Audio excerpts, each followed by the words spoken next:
ঘন্টা আগে আমাদের কাছে একটা গোপন খবরের ভিত্তিতে খবর আসে যে একজন বাংলাদেশি ও বাংলাদেশে পার হবে।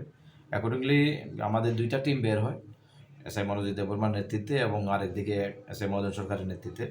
তো আমরা যথারীতি একটা লোককে যখন সন্দেহজনক ঘোরাঘুরি যখন করছিল পুরান বাজার সাইড এরিয়াতে, সঙ্গে সঙ্গে তাকে আমরা ডিটেইন করার পরে যখন জিজ্ঞেস করি সে বলছে যে আমি বাংলাদেশি। তার নাম হচ্ছে মোহাম্মদ ফিরোজ কবির, বাবার নাম মোহাম্মদ ইমরান আলী, টিকরামপুর রাজশাহী বিভাগের, আর জেলা হচ্ছে চাঁপাইনবাবগঞ্জ, বাংলাদেশ।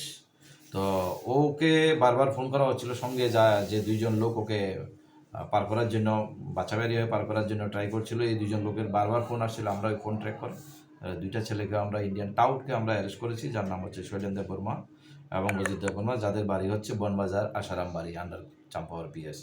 আমরা একটা ইমাইগ্রেশনের ফরেনার্স অ্যাক্ট 2025 এই অ্যাক্টের আওতায় আমরা একটা এফআইআর নেব এবং ইনভেস্টিগেশন স্টার্ট করব।